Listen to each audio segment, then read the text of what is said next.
Shalom, shalom. Vamos para mais um devocional diário. Hoje é 1 Coríntios, capítulo 11 e capítulo 12.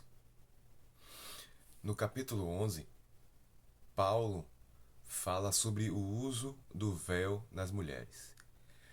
Naquela época, as mulheres prostitutas, as mulheres que cultuavam os deuses da prostituição e tinha o sexo cultual, onde na adoração a ídolos tinha relações sexuais nesse período de adoração, essas mulheres muitas vezes elas tinham a cabeça raspada. E quando elas se converteram à igreja, Paulo orientou elas usarem véu para mostrar a diferença entre elas antes e o depois. Por que isso? Porque na igreja de Coríntios era uma igreja que a cidade, essa influência pagã era muito forte. Então era muito importante ter esse diferencial. Você pode observar que Paulo escreveu 13 cartas e a única carta que fala sobre isso é Coríntios. Logo depois, Paulo fala sobre a ceia do Senhor, que devemos esperar um pelos outros em amor. Sempre o amor é o fundamento da igreja, é o princípio básico da igreja. No capítulo 12, Paulo fala acerca dos dons espirituais e a organização dos cargos na igreja. Infelizmente, na religião, quanto maior o cargo, maior a honra. Quanto maior o título, maior o poder, maior o prestígio, maior a posse, maior a posição. Mas no reino de Deus não é assim.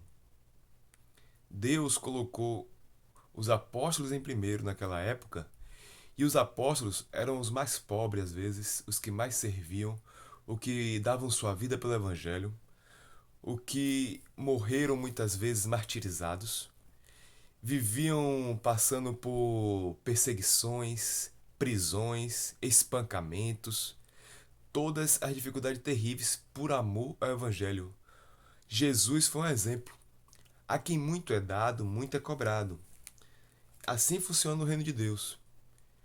Deus, ele no seu corpo, ele botou as partes mais sensíveis e frágeis com mais honra, e não o contrário. O líder é para servir a igreja. Os pastores, os mestres, apóstolos, são para serviço da igreja. Não existe pastor fulano, existe servo fulano que está exercendo a posição de pastor. Pastor é um ministério, pastor é uma função, pastor é um exercício, é uma mordomia. Pastor não é nome de pessoa. Cada um tem um nome. Meu nome é Mateus. Eu aqui no momento estou exercendo o ministério de mestre. Eu estou na unção de mestre e estou ensinando a palavra. É assim que Deus colocou na sua igreja. Então em 1 Coríntios capítulo 12 é explicado de maneira detalhada, minuciosa sobre isso, que temos que honrar os mais fracos, que temos que dar honra aos mais carentes e ajudá-los aos fracos, carregar os fracos na fé. Os líderes têm que servir as ovelhas como Jesus lavou os pés dos discípulos. Assim nós iremos cumprir o princípio do amor. As pessoas mais cheias do Espírito Santo, que têm mais unção, que têm mais autoridade e poder de Deus, elas têm que servir os mais fracos para não se desviarem, para não se perderem, ajudá-los a crescer na fé. A nossa função como líderes é ministrar a palavra de Deus para as pessoas que não têm ainda sabedoria, entendimento e conhecimento para alcançar esse nível espiritual. Então exercemos a nossa função capacitando o corpo de Cristo. Essa é a forma correta que o Espírito Santo guia a sua igreja através da sua palavra. Portanto, se você tem um cargo na igreja, seja humilde, seja simples, abra mão do título e sirva ao Senhor e sirva seus irmãos e a igreja. Shalom, shalom.